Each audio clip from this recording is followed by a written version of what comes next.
And yet, once we really unify and the masses are doing our work and coming into that type of balance and union within our own being, it ripples out into our children and our families, our loved ones, our communities.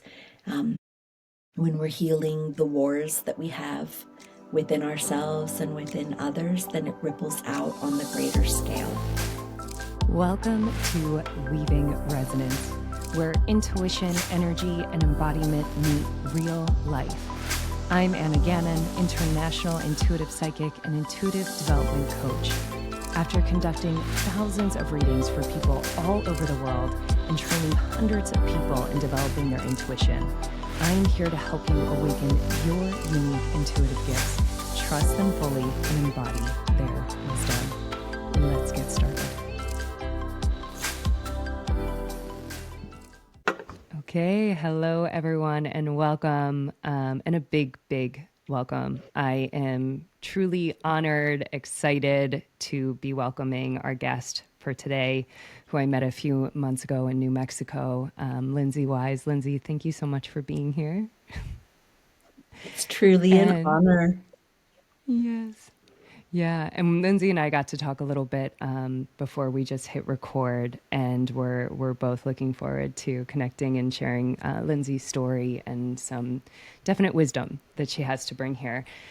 I've shared a little bit so far with who I've recorded in the past that I really want this podcast to be a space where we can open a container together, and that all of us can have an experience of what it feels like to open a container from all different people, from different lineages, from different walks of life, so that this can be a space that's not just kind of passive listening, but what I think of active witnessing or active experiencing. So Lindsey has so graciously offered to open our container for today. So I would love, Lindsey, however it feels right for you to open this space. We are here and listening. Thank you so much, Anna. I would love everyone to bring a hand to your heart and a hand to your belly, and just simply roll your shoulders back and anchor yourself into wherever you're sitting, into the here and the now. As you allow your breath to get longer and deeper, wider and stronger, allowing yourself to come back into this moment. You might even feel how when you inhale, you receive, and when you exhale, you simply surrender and let go.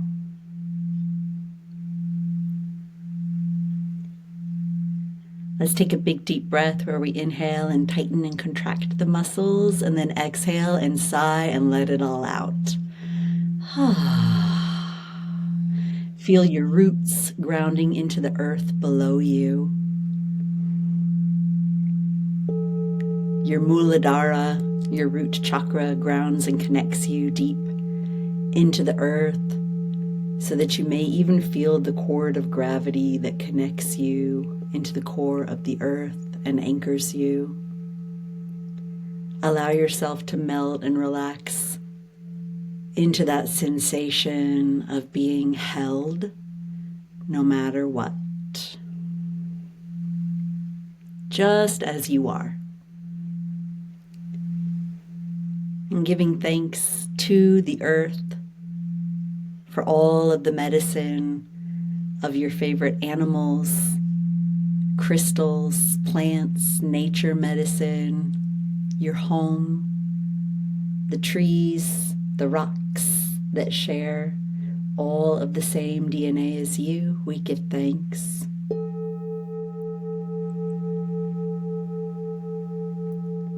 And allowing that sensation of Mother Earth holding you from below, breathe awareness up into your crown, and perhaps you may also feel a connection up to your North Star.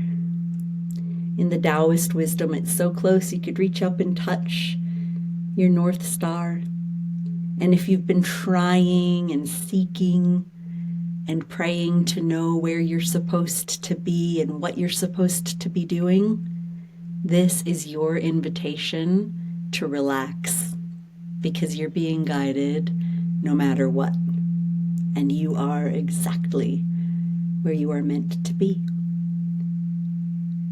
And through this crown connection to your star, feeling into being held by the earth as well as the sky, as you feel into the strength of the sun, the moon, and the stars, and all of the ancestors who have come before you, those who are yet to come, whose medicine is activated in your DNA.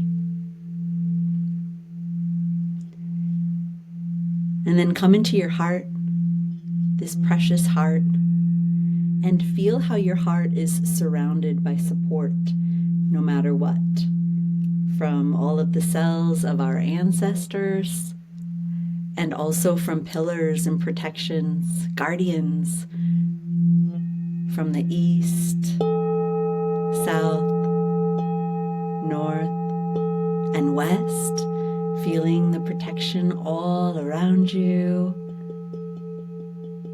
from the elemental energies of the fire, water, air, earth, and ether, feeling all of these elementals weaving and creating who you are in this moment, offering you love, no matter who you've ever been, no matter who you're yet to be, just as you are. And for this, coming into our hearts, let's come into our hearts with a moment of gratitude. Allowing gratitude to be a prayer, a meditation, to give thanks for all of the multitudes of blessings, the miracles and the magic that life is bestowing upon all of us in this moment. Breathe it in deep, in through the nose and out through your mouth, as you hold your heart and you feel that anchor of your heart beat, feeling into your intention and, most importantly, your gratitude in this moment.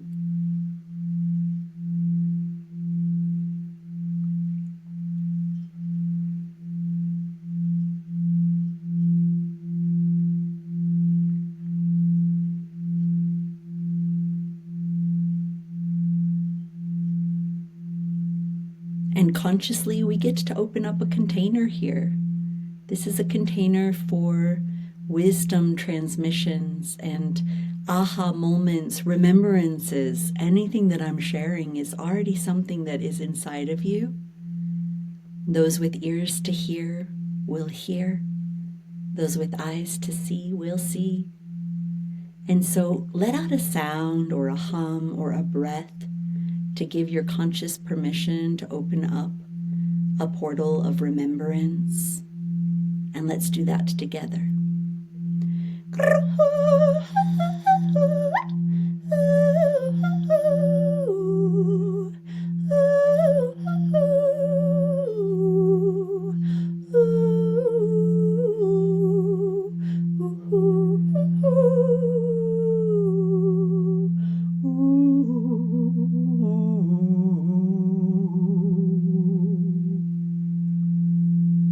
Hum deep into your heart. Big deep breath in. Exhale and hum it out right into the core of your heart. Welcome.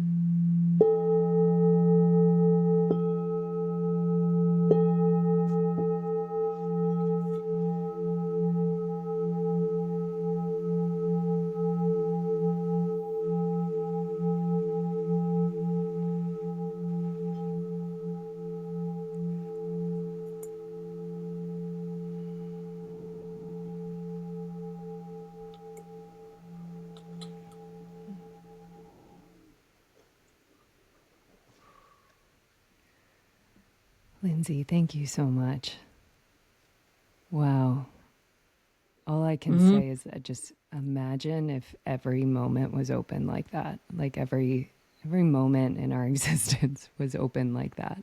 It would be a very different world, I think. I'm just so mm. grateful, and I couldn't share with the share in the making of sound, because of my microphone, but I could feel all my cells making the sound from within, and that was so Yes. beautiful. Thank you, Yes. thank you. Wow, wow. Mm. And I do just want to share, this is what everyone just experienced with Lindsay and just her profound way of being in communion. Like that's the way I feel when I'm around you, is I feel like I'm in communion with not just you, but with everything. And when I met you in New Mexico in November, that was something that really stuck out to me, was just the way that you walked as a full heart. And it's interesting to me because I people always tell me that whenever they're around me they start to cry, and I feel that way about you. Like when I'm around you, I'm like, oh, I feel like I'm just going to start crying. And I finally get that sensation that people have said to me about me, and I'm like, oh, that's how I feel about Lindsay. I feel like I'm just going to cry because my heart feels so open. So thank you again. And, just to begin this space, I'd love if you can take us into, this is the Lindsay that we just got to experience right now. And if you could guide us back through that thread of where you come from, where you were born, how this life started out and how it led you to this moment right here.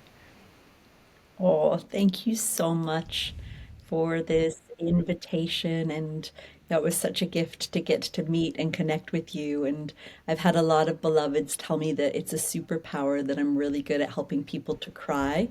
And I always know that it's in a good way, right? That we do that. And so much of our world needs more water. And I truly believe that dear elder spoke that a lot of the water that we need is just inside everyone. And so my prayer is that we can all keep on opening up our hearts and letting it flow. I was born in a little town in South Carolina called Traveler's Rest. Oh, actually, I take it back. I was born in Okmulgee, Oklahoma. And when I was two, we moved to Traveler's Rest, but that's where I grew up. And I loved being in Traveler's Rest, and I was under a mountain called Paris Mountain. And I didn't have a television, and I would climb the mountain and have bare feet and go swim and be in nature a lot. That was my medicine. And when I was 11, we moved to Utah. And my mom is one of 17 children. I've got 104 first cousins.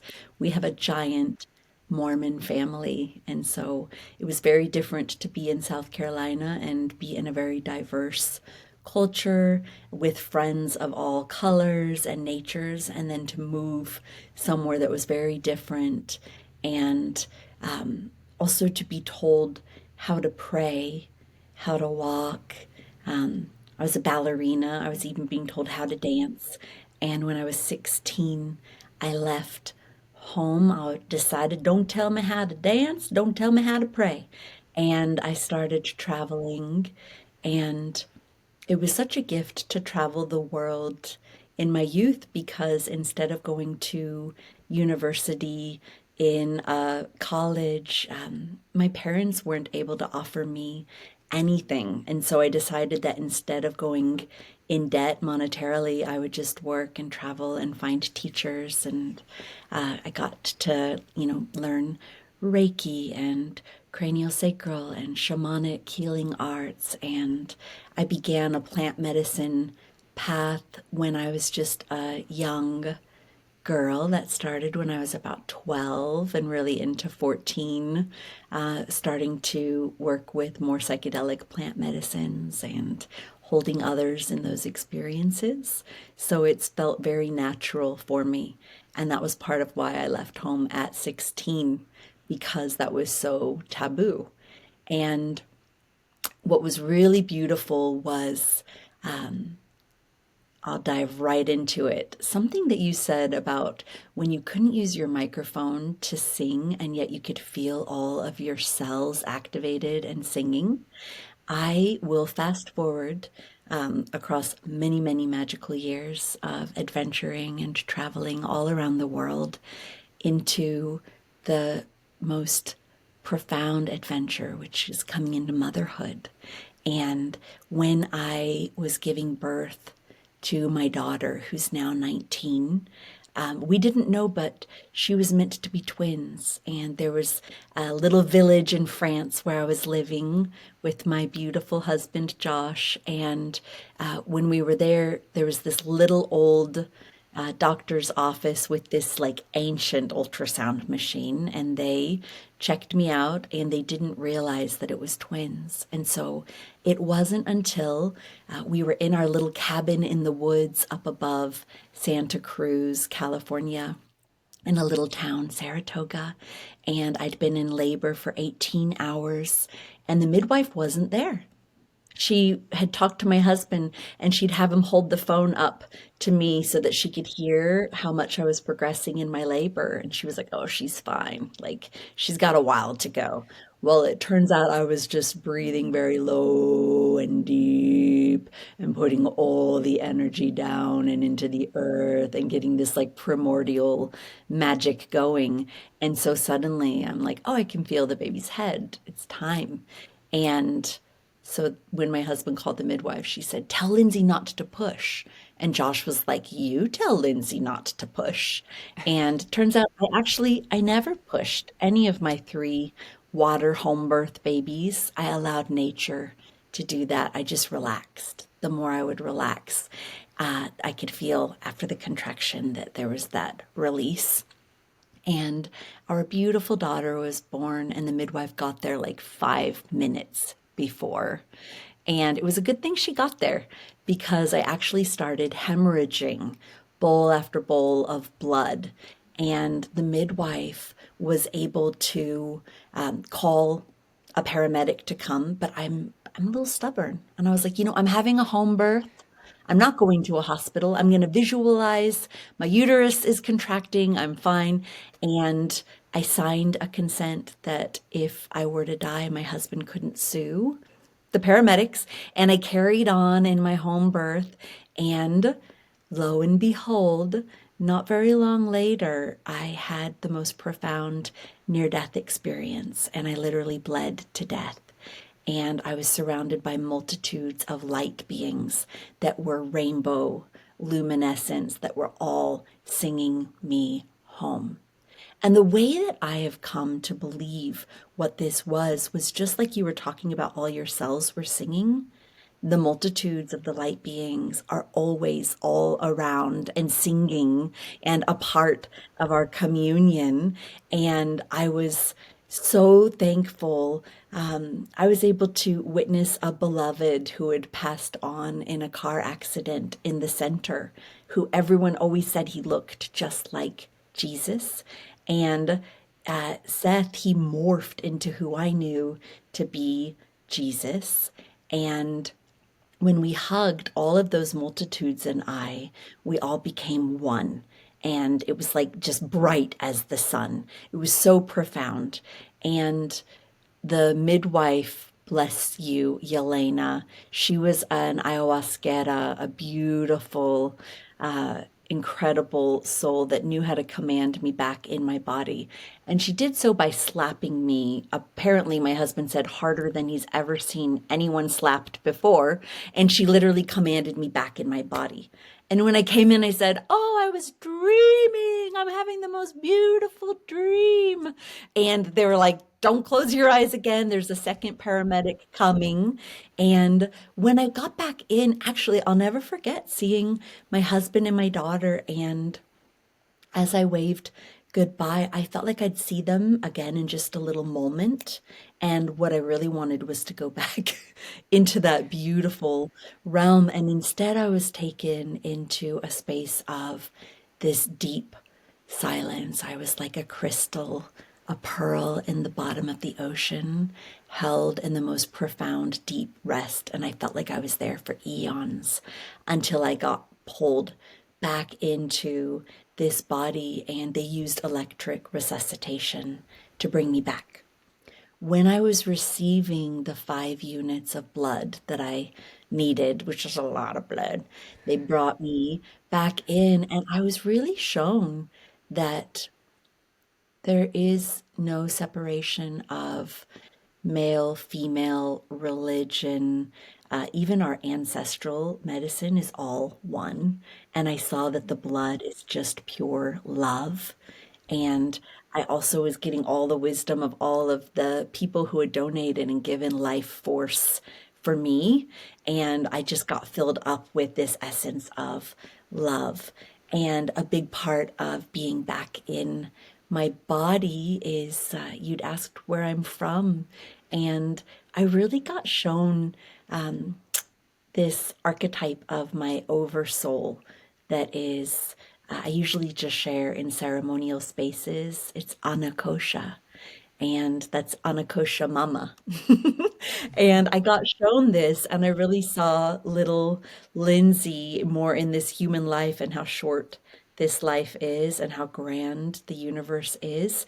And yet, my real medicine has been to give all of the blessings into this human life, this precious human life that we're asked to be in, to really anchor and celebrate and do human healing and being here, because it's easier for me to be in the grand scale of the universe. When I'm doing my plant medicine journeys, it's easy to connect with all the everything, and yet I see the medicine of the gift of being human and right here and right now. So that's where I'm coming from, and that's what I feel like I'm always harmonizing with are all of your cells and my cells. And really, I'm excited to be here in a time when everyone is waking up to the wisdom that they already are. And so I think where I'm coming from is also where I'm going. So thank you for that deep question. Yeah. You know, something that's striking me about your story that I'd love to kind of get your insight on is I had listened to a podcast that you shared with me that you were on, and you had said that you and your partner bought a sanctuary called, I believe it was Roots and Wings. Is that correct? Roots and Wings? Same essence. It's earth and sky, but I love roots and Earth and wings Sky. too. I don't know where that Yeah. came from. Earth and Sky. And then, you know, you've been a birth doula and you've been a death doula. And I'm curious about what do you believe lies between these places, between earth and sky, between birth and Mm, death? And because mm. I sense, ooh, I just hit my mic. I sense that you work in that middle space, but understand almost the benchmarks or the bookmarks of either one and how to go beyond them. So I'm curious what this middle space means to you, and especially through all the work that you've done, what does it mean to be here in this middle space? And how are you working through that and helping people work through it as well?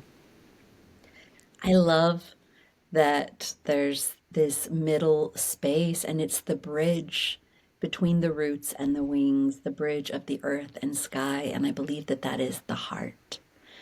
And also, I love feeling into breathing into the back of the heart and entering into it as the kingdom of heaven. So it's also this ability to be able to live in the here and the now of heaven on earth. And that's the bridge right there. And when we open up and we put our hand on our heart and we hear the pulsation, the reverberation in our souls, and we have our heart beating in this beautiful harmonic frequency. I also love to think of that as our heart and how connected we all are as all of these cells in this beautiful universe that are pulsing. And I really believe that we are one. And that's where this heart is. So we have our unique soul essence. And yet, when we tap in together into the heart realm, into this frequency, that's where I really believe so much of our true essence and magic lives, in the here and the now and in the heart. I love that. And I totally agree. I totally agree that the heart is the space between. You Mhm. know, as someone who is very, as you shared, it's very easy for you to kind of travel in between realms, right? To kind of go into these different spaces and to travel other people through them as well. And I'm Mhm. curious when the word integration, right, gets kind of thrown out there, what does it mean to you? Like, how do you personally integrate everything that you see, sense, feel, know in terms of our cosmic interconnectedness, right? And how we move through our day to day life here on Earth. And one of the things that I heard you say in the podcast that I actually written down was that you treat every day like a ceremony. And I was like, oh, that's interesting. So I don't know if this is kind of wrapped into that of how we integrate, but I'd love to hear, you know, as a mother, as a partner, as you know, someone here, a human being on planet Earth right now, how are you integrating these higher frequencies, I guess we could use as a word, right? These different plants and beings into right now. Mm, that's the depth, that's the roots. And it's such beautiful work because I love that one of my teachers speaks that, the ceremony, the medicine, the magic, the big hurrah that everybody is often chasing is 1%, and that 99% of the work is the integration. And it's so true, like how to be in the here and the now. I love the aspect of integration that is being witnessed and being real, being, I think you called it like, a walking heart. And being like really present and authentic is a big part of the integration process. Also, something that's really important to me is, like you said, living each day as a ceremony and not chasing the highs, but being okay with what might be seen as the mundane and as the day to day, and finding the medicine in that. I believe for integration, for me personally, I love practicing yoga and energy medicine and being in nature and sunshine. And I'm definitely a tropical mermaid. I love being in the water. I love getting to hear the sounds of the river and the sea and to be with those elemental frequencies. So I feel like these are all part of the integration process. And I will admit that it wasn't easy for me coming back into my body, because as soon as I'd been exposed to that near death experience, as I said, I wanted to go right back to that space. And I was taken into such a deep space of rest and recuperation that literally felt like eons. And when I'm in my meditation practice, yes, I'm a 44-year-old woman coming into perimenopause who's not had ever any hormones or anything. And so I do wake up sometimes in the wee hours. And I love that that could be my meditation and my practice, where I'm listening deeply and where I'm integrating, where I'm writing in my journal, where I'm being witnessed by all of creation that is inside of me, and allowing myself to land and have just as much of a connection with the roots as I do with my wings, and to really come in between and to be okay with that. So that's a big part of integration for me.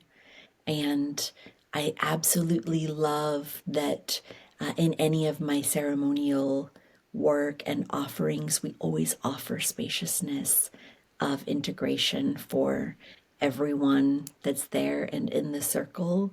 And I can literally feel everyone's nervous systems just unwinding and relaxing in the space where they get to just be and not having to try and prove who they are or go somewhere or do something, but just to be, I think is a huge part of integration that our world is finally beginning to accept because we all have such a unique paradigm, a whole universe within us, and it's easy to have someone else tell us how it is from their perspective. And so I think another part of integration is learning to love and accept exactly where you're at without always needing to strive or make yourself better. You know, obviously there's room for that. That's what life is if we're still here. And yet there's so much medicine in allowing yourself to just be as you are. And I think that that's a big key that everybody's already holding for integration. Well, I'm seeing like this common thread, and I don't know if it's my intuition, but it probably is because for me, I tend to link a lot of intuition with pattern recognition. I feel they're very closely tied, and I Mm. keep seeing this pattern with you with this word rest. Because you said that you were in South Carolina, traveler's rest, right? And then when you were giving birth, you didn't push. The contractions and expansions happened, but you were in a deep state of rest. And then you went into a near life death experience, and where you landed in is to this deep rest. And when you were talking about integration, you said, people's nervous systems, you could feel them rest. I'm like, wow, there's so much here. And what I keep hearing too is this idea of like active rest, because you're not necessarily saying passive rest. You're saying being intentional with kind of being in a restful state while also sensing and feeling what is moving through, but not pushing against it. And it's making me feel and sense into this concept that I was sharing with you before we hit record, that I really wanted to, I felt drawn to talk to you about the mother, about what it means to be kind of like a matriarch, and what's the difference between, right, what we see as patriarchy and matriarchy. And you had a beautiful thing about kind of finding the union between those two. And for some reason, that feels linked to me with this rest idea of like how to rest when there's contraction and expansion. So I'd love for you to touch on, what you're seeing, especially right now with everyone, at least it seems to me, talking about the patriarchy, and also what you found, personally, and with your connection to the medicine, because I sense that, Grandma Aya might have a lot to teach all of us about what it means to be a matriarch, right? And why that also matters, why that thread matters too. So anything that's coming up for you, I'd love to hear your insight on that. Sure. Well, because you spoke of grandmother Aya, I think it's so important to acknowledge that actually the divine union of the medicine of ayahuasca is getting to work with the vine, which is known as the more so feminine component of the medicine. And if you have just the divine, you're not activating the DMT molecule that is present in birth and death and dream time until you actually combine it with the chakruna, which is known as the more masculine component, the leaf. You have to combine the vine, the aya, and the chakruna to activate the DMT. That's where the magic is in the divine union. One of my dear teachers actually very strongly acknowledges that there are many cultures that don't see it as grandmother.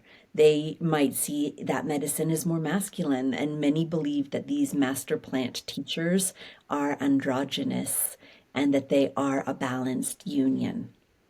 And so as you're speaking about how patriarchy is a hot topic right now, I see water bottles that say smash patriarchy, and there are a lot of people that are really ready for a movement.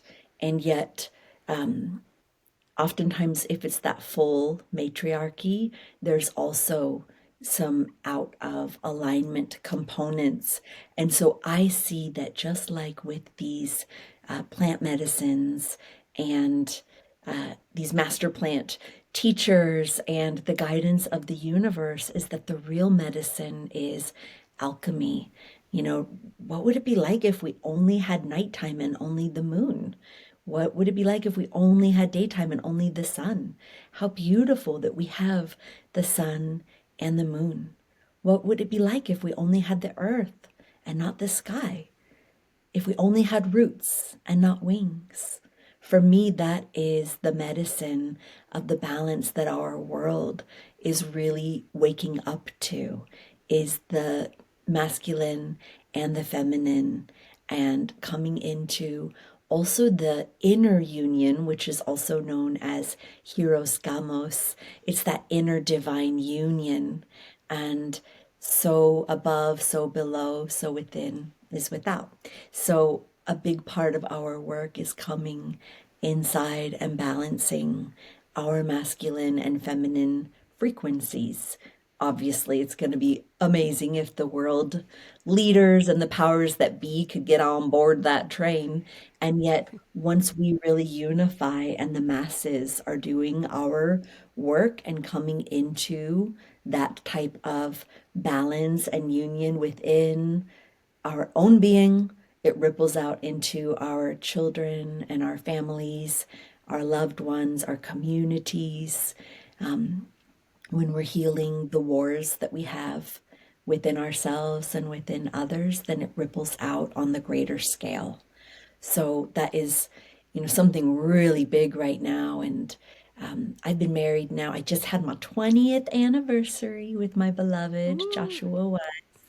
And he really has spoken about, how important it is for men to come home and to feel safe, to come home. We have this epidemic of, fathers that aren't staying with the mother. They're not staying with their children. They're going on and having multiple partners, many babies. And so we've got a bit of this imbalance as well in the home concept, that I feel like there's a need for the maternal to really come into union so that we can both help each other to feel safe in our own home. And that's the home of the world that we're living in. So there's a lot of healing that's happening. And when we want to smash and break down, the other half, the other aspect, this component that would bring this union, I feel like that's a part of the imbalance. And so a real healing of our world is coming together and hearing and allowing the integration for both sides, for all parties to communicate, to be witnessed, to express, and to grow in love back to the heart. And what do you have an example of what that looks like in your personal life, like with your partner, or with your partner and your kids? Is there an example that you would say, like a something that you intentionally do to support that unity and like seeing, having awareness around it? Any Mm. story or example? Well, I mean, it sounds very simple, but every night before we go to bed, we do a ritual called roses and thorns. We've added in buds and petals, and so we share like what our roses are, our highlights. We share the thorns, challenges.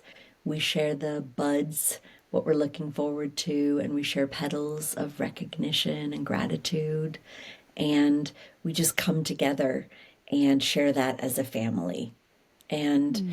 I love to travel, and I'm not always at home. My husband happens to be traveling right now, and so we have the gift of technology that even if we're gone, our daughter's now in university. Thank heavens for technology. She can call in, or we pretend to be the family member that's gone if they're not there. We even have a voice for our little dog, Willow, and everybody gets to share. And so I think that that's even a part of the integration medicine that you were speaking to is letting everybody be witnessed and that it's not just roses. We have thorns, we have challenges, and we can speak about some of those things with our children and help them to integrate what's going on in the inner and outer planes in the world. And that's been a ritual that we've done for many years, and I really love it. Thank you for sharing that. Another thing that's kind of coming to my memory is, you know, when I met you in November, you were with your husband and you were with your son, who I believe is 8 or 10. What? How old is your Nine. youngest? Not. Oh, Yeah, right in between. Look at that. And it was so incredible to watch you, all three of you, coming together to sing in ceremony. Not just you and your husband, but you and your son as well. And I'm curious how, sound, how singing is, or why it is such an important piece of what you do. Like, even when you open the ceremony, right? The sounds that were coming in were such an important aspect of creating the experience. So, how and why is that a big experience in even your family unit? I love the wisdom. There's been different people that have tried to claim this quote, but we don't know exactly where it comes from. But it's deep wisdom that if someone was unwell and they went for a medicine man or woman to support with healing, they would ask them, when did you stop singing? When did you stop dancing? And so I also believe a lot of people feel more comfortable with dance medicine.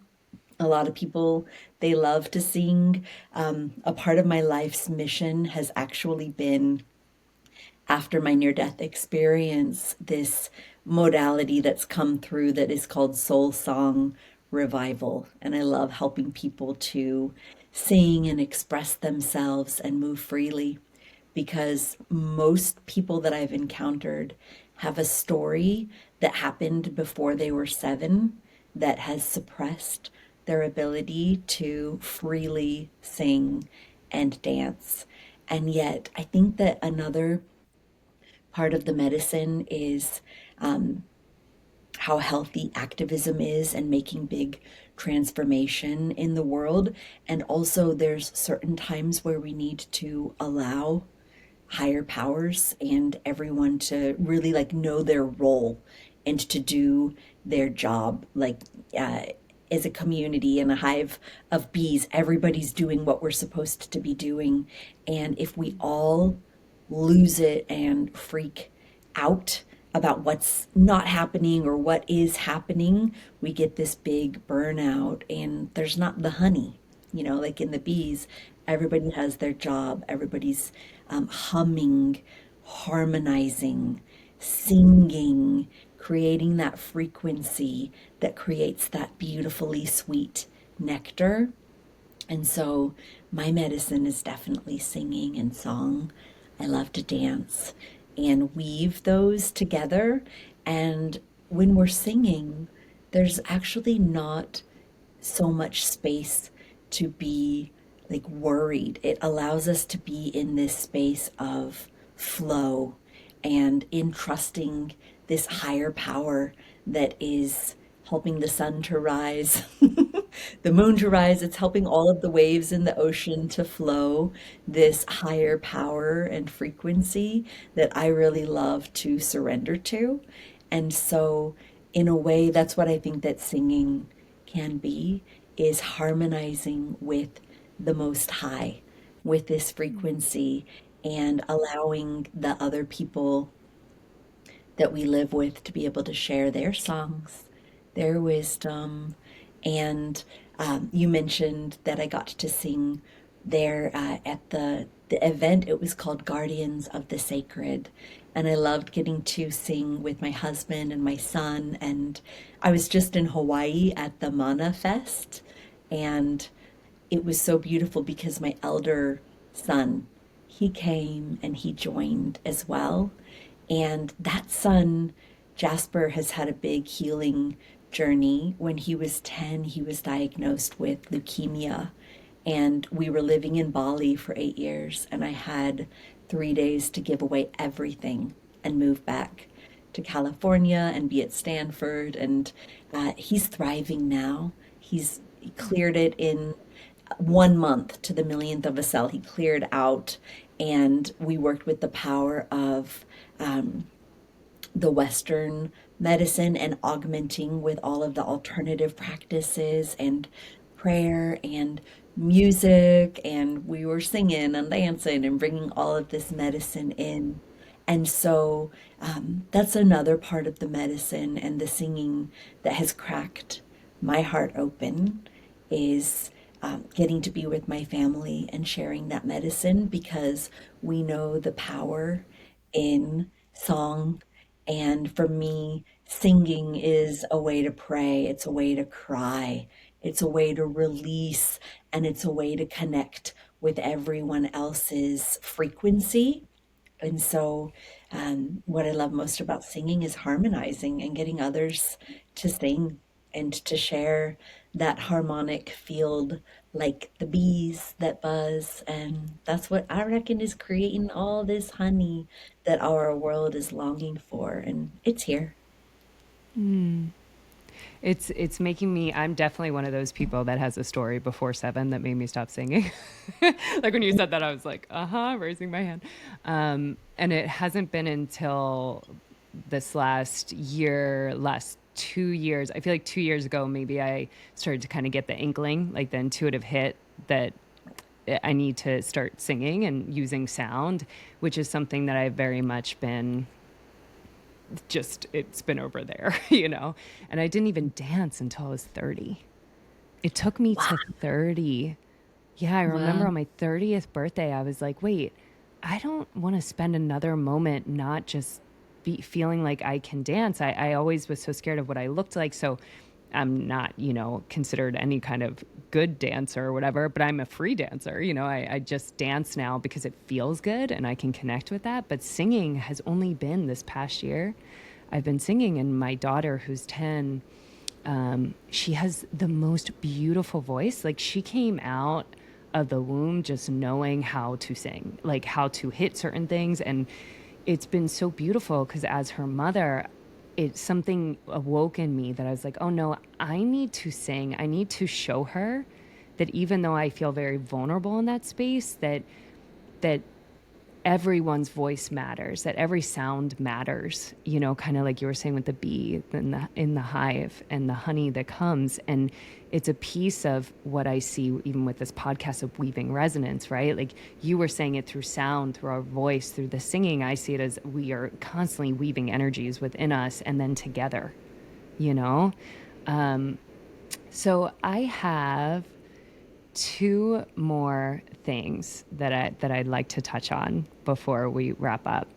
And one of them is when I met you in November, you had shared a story with everyone about your husband's mother and how you had taken her in when she was passing to, be a death doula for her, to kind of care for her. And since then, I was reading a book, and the title of the book is falling out of my head right now, as happens, but it was about kind of the history of Native Americans. And one of the kind of nuggets that came through that book is that one of the Native Americans that was speaking in the book was saying that in their culture, the elders are so important. And they were speaking to that in our current society right now, that's a huge piece that is missing, of like taking care of the elders and having the elders as a real fabric in this, because they've kind of been pushed out of the fabric. So I love to hear the story, how that occurred, the conversation between you and your husband to kind of decide, and what happened during that whole experience, because I believe you said it was over a year, right? Mm. Yes, and actually, it was even more depth in the sense that it was not my husband's mother, it was my husband's grandmother. She was Oh, I 90. didn't know that. So I brought in my children's great grandmother into our home. And I mentioned we'd lived in Bali for 8 years, and they don't have nursing homes in Bali. The elders are revered. They're part of the life. Wherever I went, I would see elders, and it was so beautiful. Very much so in Hawaiian culture as well. And in these different cultures that I've traveled to around the world, also in India and different parts of the world, they don't just stick elders into a nursing home, they revere them. Elder wisdom is a part of the family, and I feel like the elders are not forgotten in a sense. And when we came back from Bali, we needed to be near Stanford Hospital because of my son's often treatments. And after a year, oh, I was so thankful we got to leave the Bay Area. I'm not one for Silicon Valley. I actually needed spaciousness. And we came out to a place in Grass Valley. It's next to Nevada City. It's still in California. There's a beautiful river, lots of nature. And my husband's grandmother had lived up on the ridge here. And when we would visit, I love visiting with my family. I bring them to cemeteries, and we celebrate those who have passed. I bring them to elderly homes. I love to bring them and really celebrate and honor those who've come before and those who might be passing soon, especially. And so we would come and visit my husband's grandma in her elderly home, and it was the time of COVID. And we saw her go from her own home to getting to be in this nursing home when we came to visit. And it was such an interesting transition to witness her in her, more her joy and her spunk of life to being in a nursing home. And I'll never forget once when we visited her and she said, she was having her food brought in, paper bags, morning, noon, and night, no companionship. They'd put her on antidepressants with all of the other elders at the beginning of COVID as like a precaution. They're just like, oh, there you go. Let's just numb you all out. And when she was telling me all of this, it almost felt, well, it didn't almost feel, it totally felt like she was being imprisoned. And I said, would you like to come and live with us? Do you want to come and be in our home? And she looked me right in the eye. She held my hands and she said, I want to come home. And so we brought her in, and I asked if she wanted to live in my healing room because I wasn't doing as much in person work. I was doing a lot of my healing arts online. And I asked her if she was open to weaning off all of the medicine that she was on. And mind you, when she was in the nursing home, she was going to the emergency room every week for insane pain in her knees and her body. And she loved when my husband, Josh, would be able to come and be with her in the ER. And this was going on for quite some time. And she was willing to wean off all of her meds, and I was augmenting with some microdosing with plant medicine. I'm just going to come out and say it. She was open to it. We're in Grass Valley, California. I was making her chocolates with cannabis butter for the pain and with peanut butter and honey, and they were very yummy. And I got her off of the pain medication. She was on really strong pain meds, and I weaned her off everything and was just using all natural medicines and medicines from the earth. And most importantly, we were doing massage and helping her to feel witnessed in her experience, listening, asking how she was doing, and spending time doing visualization.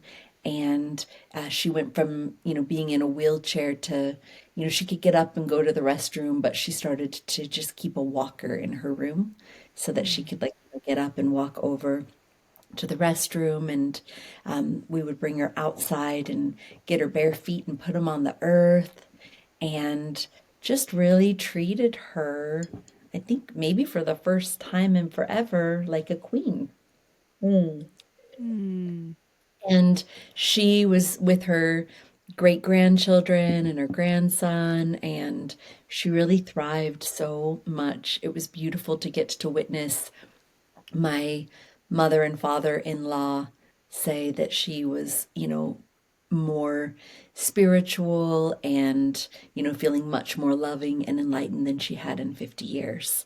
And that was such a gift to also be with her as she passed and transitioned. She was with us for a year. Mind you, a lot of people complain about how hard COVID was.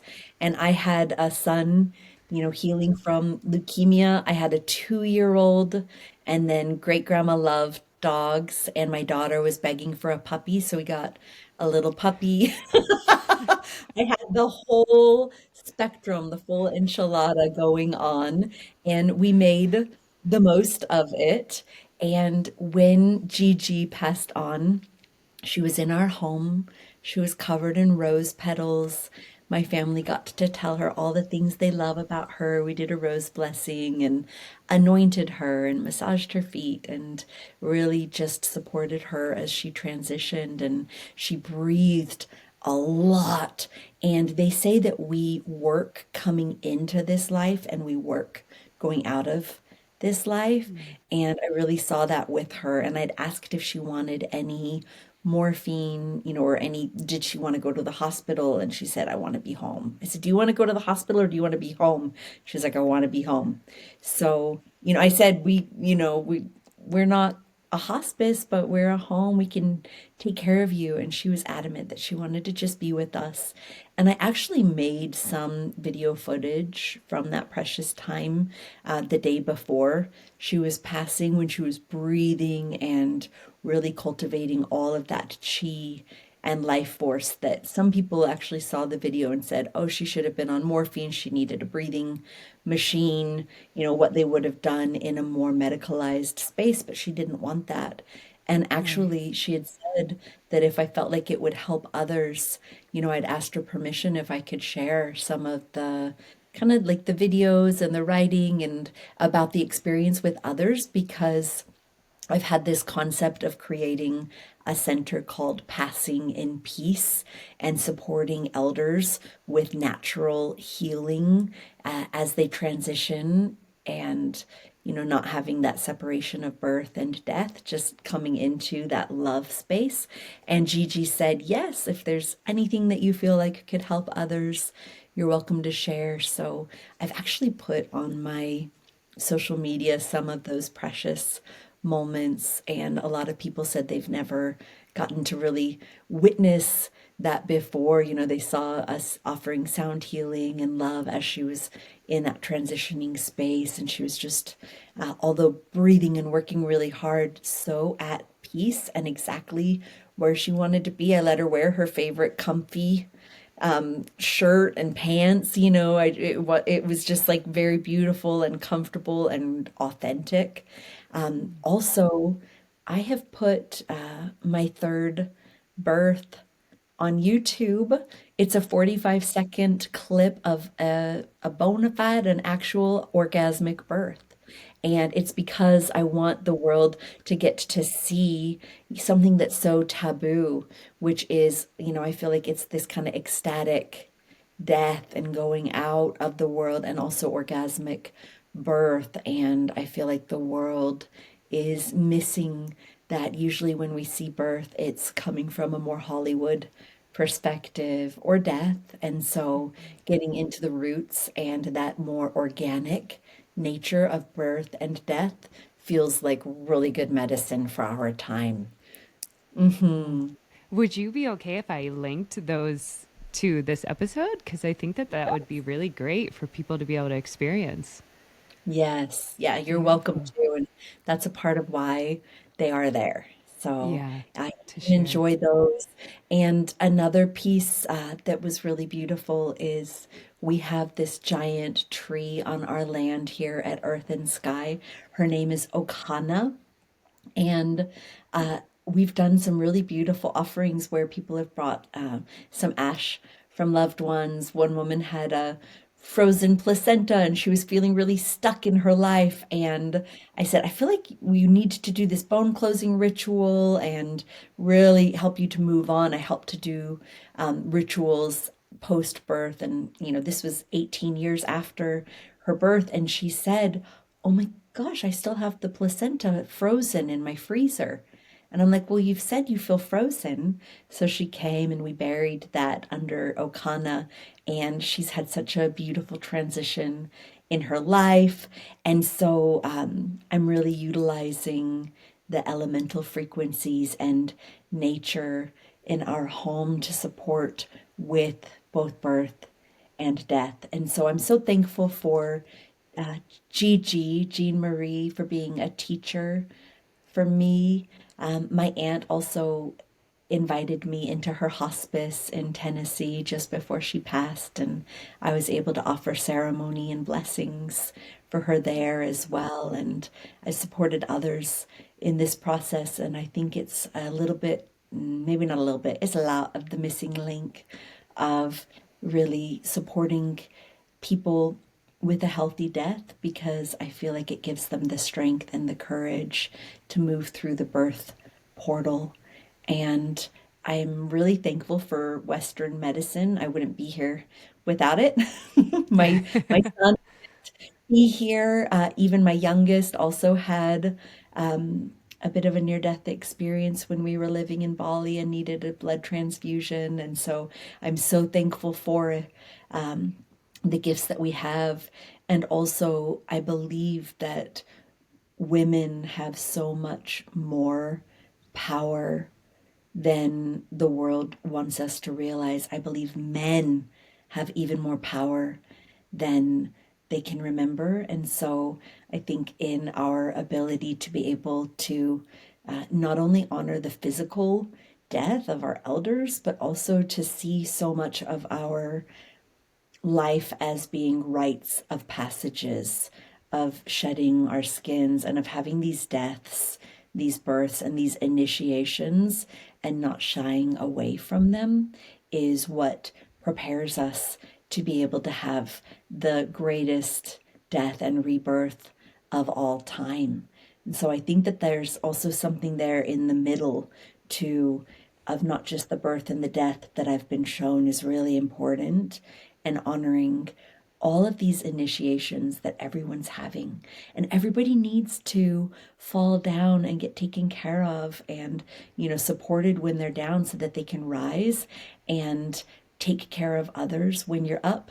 And when you're down, be able to receive the support that we need, because I feel like just as much as we need that balance of the masculine and the feminine, the key component of that is of the giving and the receiving as well, Right. is being able to give and receive and to do both.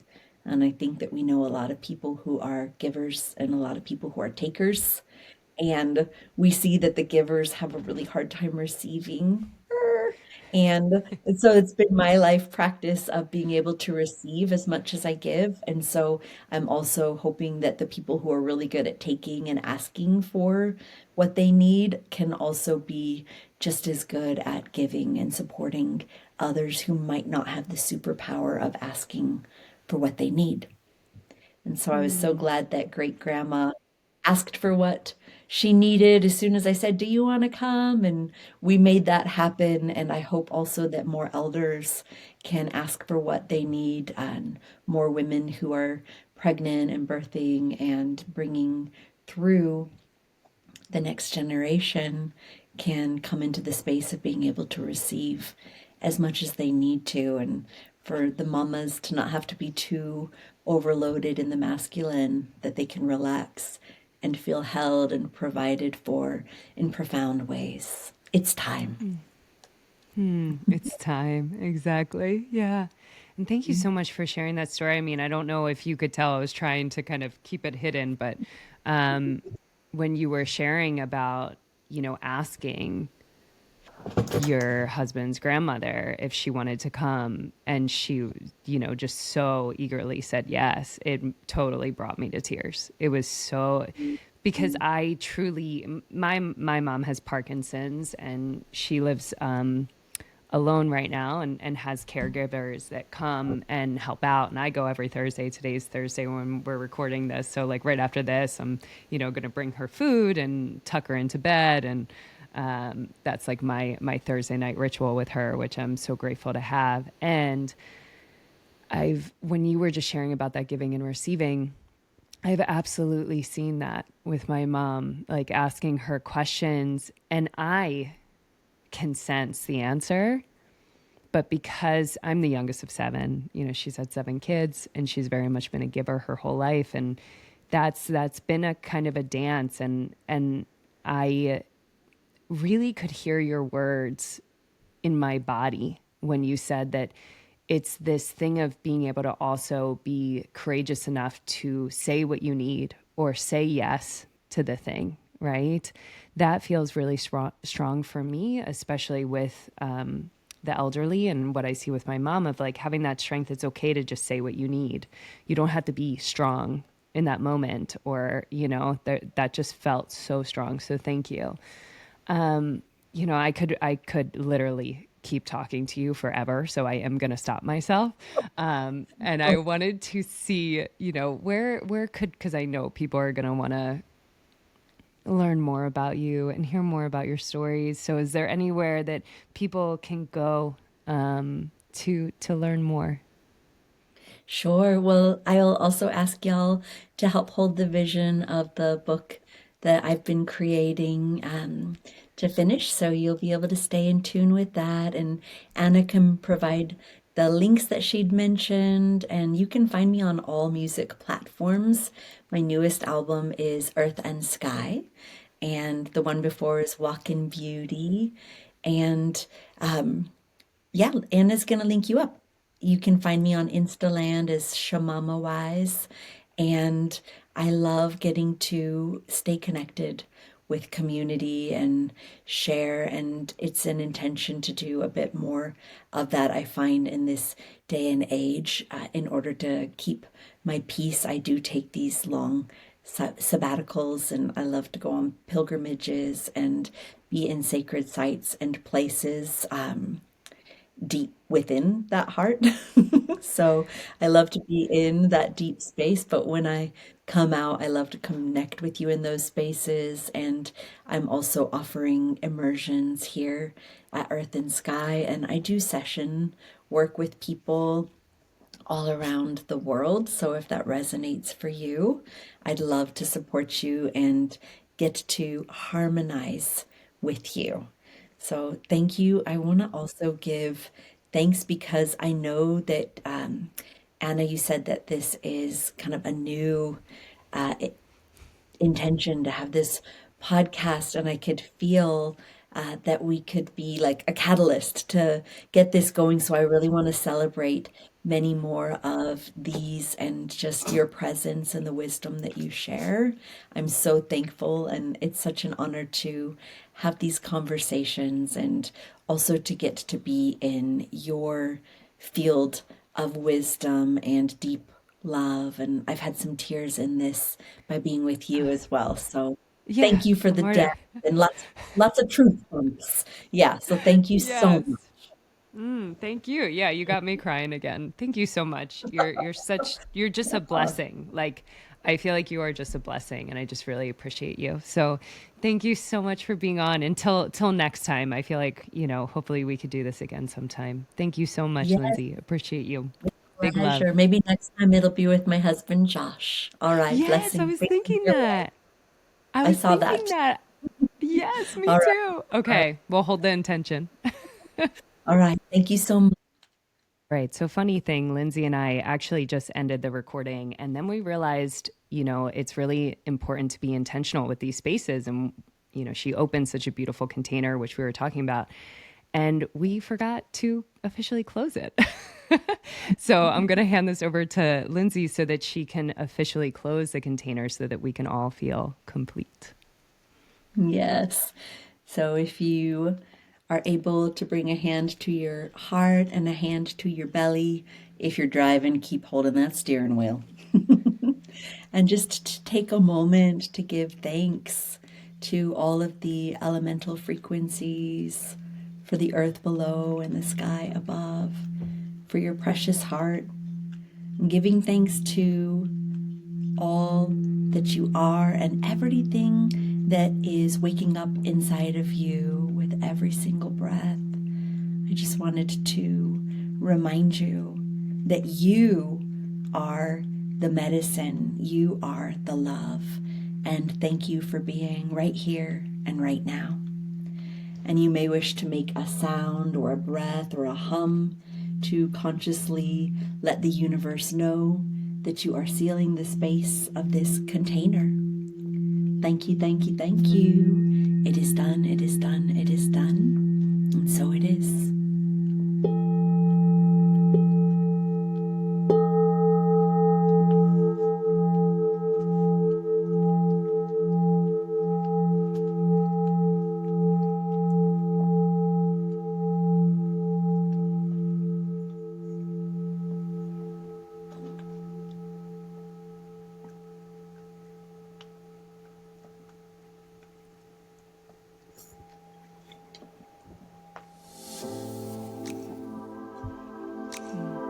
And so it is. Thank you so much. Thank you so much for listening today. If this episode supported you, please subscribe and leave a rating. That simple step helps this podcast grow and helps more people reconnect with their intuition in a grounded, embodied way. If you want to go deeper, take my 5-minute free quiz in the show notes entitled Unlock the Full Power of Your Intuition, where you'll discover your unique intuitive gifts, whether you're a knower, seer, feeler, or sensor, and learn more about how your intuition naturally speaks to you. Look out for new episodes dropping every Tuesday. I'm so honored to have spent this time with you. See you next week.